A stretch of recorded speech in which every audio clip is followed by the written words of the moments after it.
안녕하십니까. 중국의 일대일로와 회색지대 전략, 그리고 한국의 대응 방안에 대해 발표하게 된 노예나 안도현 생도입니다. 우선 중국의 일대일로 전략에 대해서 말씀드리겠습니다. 일대일로는 시진핑이 제시한 중국의 위대한 부흥이라는 중국몽을 현실화하기 위한 수단으로 2013년 9월 동아시아 순방 중 제시되었습니다. 중국은 소득 불균형, 공급 과잉 등으로 낮아진 경제 성장의 동력으로 1대1로를 추진하게 됐는데, 이러한 전략의 목적은 표면적으로는 상호 이익과 협력 도모이지만 실질적으로는 경제, 정치, 안보, 심지어는 해당국의 영토까지 중국의 세계관에 통합시키고자 하는 의도가 깔려 있습니다. 이 중 1로를 구축하기 위한 수단으로 2018년 공산당 및 정부 조직 개혁 심화를 통해 해안경비대 소속의 해안관리국에서 중앙군사위원회 직속기구를 편입시키고 19차 당대회 보고에서는 적극적 군사안보 전략을 예고했는데, 특히 억제력 확보를 목표로 제1도년선에 위치한 남중국해, 동중국해, 한국의 서해에 대한 자국의 통제력과 영향력 획득을 단기적 전략 목표로 제2, 3, 4, 5 도련선까지 확장하며 자국의 핵심 이익 수호와 주변 지역의 제공권 및 재해권 확보 등을 실현하고자 합니다. 중국은 미국의 항해 자유의 작전과 같은 군사활동에 대해 거센 반발로 러시아와 중앙아시아 국가들과 연합 해상훈련을 진행하기도 하며 남중국해 영해권 확보를 위해 랴오닝함과 같은 최첨단 항모 잠수함, 수상전투함과 같은 해군력 증강에 힘쓰고 있기도 합니다. 이러한 중국의 비타협적 태도로 인해 현재는 남중국해, 동중국해 인근해에서의 미중 간 대립이 격화되고 있으며 1대1로 프로젝트를 통해 중국이 전 지구적인 진출을 시도하고 있기도 하며 미국의 사자안보회담, 쿼드를 견제하기 위해 한국의 참가를 압박하고 있습니다.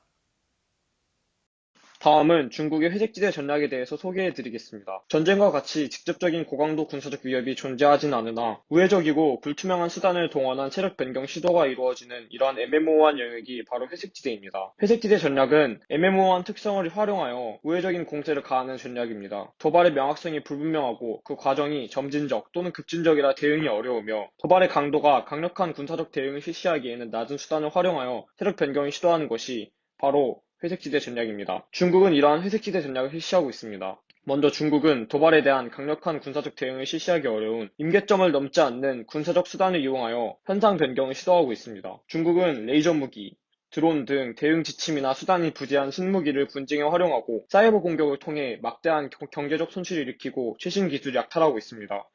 다음 중국은 어선함대, 순시선과 같은 준군사 세력을 분쟁 초역에 투입하고 있습니다.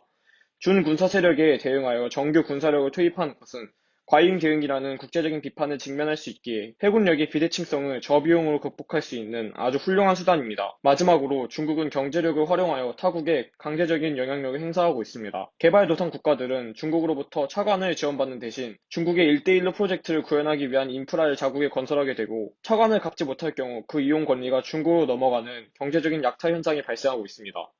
그렇다면 한국의 대응 방안은 어떤 것이 있을까요? 우선 전략적인 측면입니다. 먼저 유사시 해상교통로 차단을 우려해 해상교통로를 확보할 수 있도록 잠수함과 수상함을 활용한 억제 거부 전략을 수립해야 할 것입니다. 특히 잠수함의 은밀성과 적 중심 타격 능력, 앞으로 개발된 항공모함을 주력으로 하여 경계할 수 있을 것으로 보입니다. 두 번째로는 중국은 1대1로 프로젝트에 참여하는 국가들에게 큰 금액의 차관을 제공하며 경제적으로도 식민지를 형성하고 있습니다.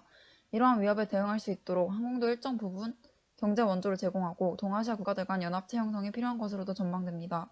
세 번째로 중국이 물자를 내수하는 경향을 보이고 있습니다. 즉 한국의 수출 비중이 줄어들 것입니다. 그러므로 경제면에서도 이러한 점을 감안하여 한반도 자체에 주목을 하고 중심이 되어 미중 관계를 바라볼 수 있는 시각을 가지고 중국과의 제한적인 협력 범위를 적정선에서 설정할 필요가 있습니다.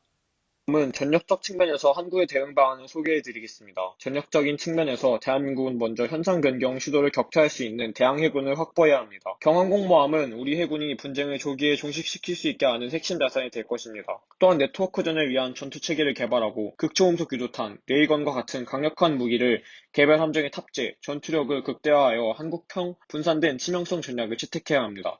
다음, 사이버전 능력을 강화해야 합니다. 이는 대칭적 보복응징 방안을 확보하고 실효성 있는 사이버전 교리를 수립하여 달성할 수 있습니다. 마지막으로 비군사적 역량을 강화해야 합니다. 민간군 TF를 구성하여 상대국의 회색지대 현상 변경 시도를 공론화하고 비군사적 접근에 활용할 수 있는 로우키 자산들을 확보하여 분쟁을 고조시키지 않으면서 효과적으로 대응할 수 있어야 합니다.